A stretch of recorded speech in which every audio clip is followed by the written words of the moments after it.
Hi viewers, this is Praveen. Welcome back our YouTube channel. Present అయితే మనం Kurnool bus stand అయితే ఉన్నాము. చివరి ప్లాట్ఫామ్ దగ్గర అయితే ఉన్నాము. ఈ రోజు మనం కర్నూలు నుంచి వనపత్రికి అయితే ట్రావెల్ అయితే చేస్తున్నాము. టీఎస్ఆర్టీసీ డీలక్స్ బస్సులో. అదే మనం ట్రావెల్ చేసే టీఎస్ఆర్టీసీ డీలక్స్ బస్సు వనపత్రి డిపోకి చెందిన బస్సు. ఇన్సైడ్ వ్యూ అయితే చూద్దాము. బస్సు మొత్తం అయితే ఖాళీ అయితే ఉంది. ఫస్ట్ సీట్ అయితే మనం అయితే కూర్చుందాము. కొంచెం ఫ్రంట్ వ్యూ అయితే చూపించడానికి అయితే ట్రై అయితే చేస్తాను. బస్ అయితే విత్ ఇన్ 5 minutes లో అయితే స్టార్ట్ అయితే అయ్యింది. కర్నూలు నుంచి వనపత్రికి మనకు 80 కిలోమీటర్లు అయితే డిస్టెన్స్ అయితే ఉంటుంది.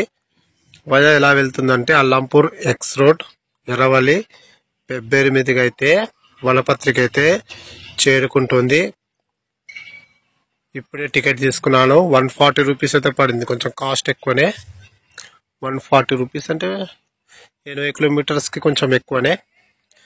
ఏమంటే మహాలక్ష్మి పథకం ఉంది కదా, ఎక్స్ప్రెస్ ఎక్కితే ఫుల్ రష్ ఉంటుందని బ్లాక్ చేసుకోవడానికి కొంచెం బెటర్గా ఉంటుందని డీలక్స్ బస్ అయితే చూజ్ చేసుకున్నాను. ఇది బ్లాక్ చేయాలని అయితే రాలేదు. ఒక చిన్న వర్క్ అయితే ఉంది. కర్నూలు నుంచి వనపత్రికి వెళ్ళాలి. అందుకే నేను బ్లాక్ చేసి పెడితే ఎవరికైనా యూజ్ అవుతుందన్న ఉద్దేశంతో వీడియో అయితే చేస్తున్నాను. ప్రజెంట్ అయితే మనం బళ్ళారి చౌరస్తా దగ్గర అయితే ఉన్నాము. టైం 10:50 అయితే అవుతుంది. బస్ స్టాండ్ లో 10:45 అయితే బయలుదేరింది.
పద్దెనిమిది కిలోమీటర్ ట్రావెల్ చేసినాక మనమైతే అల్లంపూర్ ఎక్స్ రోడ్కి అయితే చేరుకున్నాము. జస్ట్ ఒక 2 minutes బ్రేక్ తర్వాత మనం ఎక్స్ రోడ్ నుంచి కూడా బయలుదేరుతున్నాం ప్రజెంట్.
ఉదయం 11:35 మనము ఎర్రవల్లికి అయితే చేరుకున్నాము.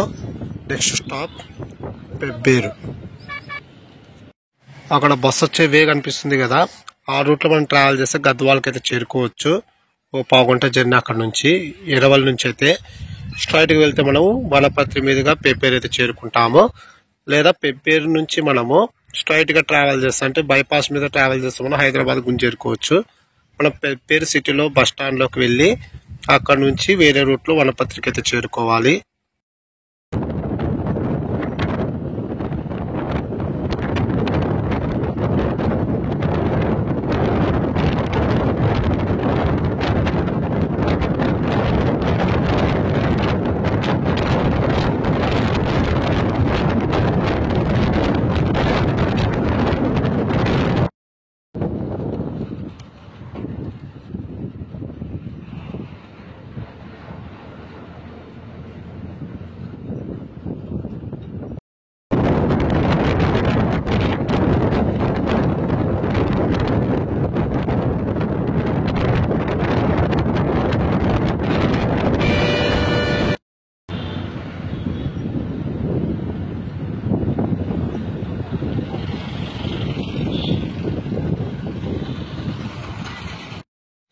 ఉదయం 11:55 మనము పెబ్బేరుకి అయితే చేరుకున్నాము. ఇక్కడ నుంచి నెక్స్ట్ స్టాప్ మనకు వనపర్తి అయితే ఉంటుంది. బస్ స్టాండ్ చూడండి ఎంత అస్తవ్యస్తంగా ఉందంటే, రోడ్లు కూడా సరిగా లేవు. అదంతా రోడ్డు బాగా వేస్తే కొంచెం ప్రయాణించడానికి చాలా కంఫర్ట్ ఉంటుందని నా అభిప్రాయం. బస్ స్టాండ్ ఉన్నంతలో బెటర్, రోడ్డు చూస్తే అంతకన్నా అధ్వానంగా అయితే ఉంది. బస్ స్టాండ్ బాగుంది, రోడ్డు అయితే చాలా దరిద్రంగా ఉంది. ఈ వనపర్తి వెళ్లే రోడ్డు కూడా స్టార్టింగ్ పాయింట్ లో చాలా దరిద్రంగా ఉంటది. అది మనం షూట్ చేయడానికి ఆస్కారం అయితే ఉండదు. ఇప్పుడే వీడియో కొంచెం షేక్ అయితే వస్తుంది. ఆ రూట్ లో ట్రావెల్ చేస్తే ఇంకా షేకీగా వచ్చి వీడియో అయితే చూడరు, అంత దరిద్రంగా ఉంటుంది రోడ్ అయితే. కొంచెం ప్రజెంట్ అయితే రిపేర్ అయితే జరుగుతుంది. మళ్ళీ ముందు రోడ్ అయితే బాగుంటుందని అయితే ఆశిస్తున్నాను. ఇక్కడ నుంచి ఒక 15 మినిట్స్ 20 మినిట్స్ అయితే జర్నీ అయితే ఉంటుంది. నేను వనపర్తి వెళ్ళడం ఫస్ట్ టైం. ఇంతకుముందు కోదాడ వెళ్ళేటప్పుడు ట్రావెల్ చేసినా కానీ పెద్ద ఐడియా అయితే లేదు.